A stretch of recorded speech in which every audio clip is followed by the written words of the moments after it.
Mga boss, sino ang best idol nyo sa kanilang dalawa? Paramihan ng supporters at nagtitiwala. Kanino kayo merong tiwala? Parehong dalawang bagito at galing. Pareho sa dalawang kilalang pamilya ng mga politiko, mga boss. Isa taga Cavite at yung isa ay taga Ilocos.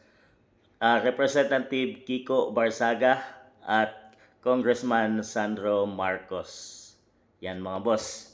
Talagang new generation. Itong dalawang to ay nagpapakitang gilas sa ating bansa ngayon. At talagang makikita mo sila sa mga iba't ibang social media platform dahil pareho silang nag-iingay sa iba't ibang kadahilanan mga boss. Si Kiko Barsaga ay nag-iingay dito sa Congress mga boss at kaya nga naman siya ay suspend dahil sa kanyang mga ginagawang pagtuligsa sa administrasyong PBBM mga boss.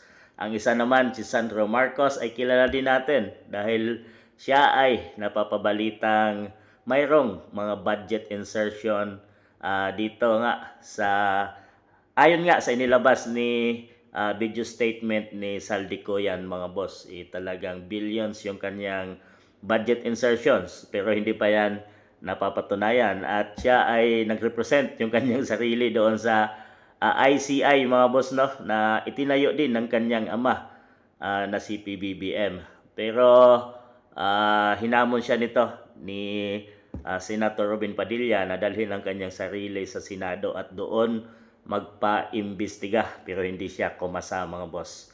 Itong si Kiko Barsaga ay matibay na tao at walang takot na bagong generation din ito mga boss kasama si Leandro Libiste mga boss na pareho silang representative at nag-iingay dito sa kamara at ang kanilang inilalaban ay ang katiwalian ng gobyerno ngayon mga boss under PBBM Watch.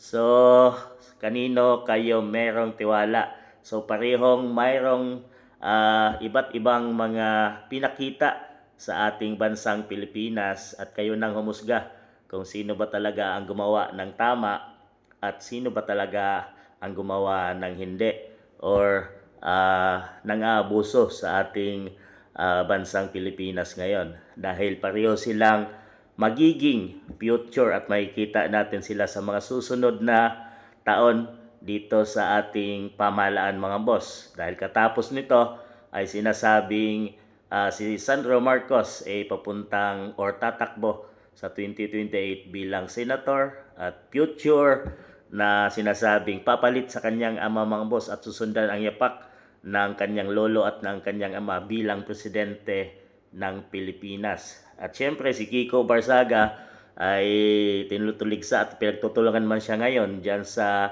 Congress ay posibleng makita din natin to sa mga susunod na panahon mga boss bilang senator or papuntang presidente. Yan, di natin alam mga boss.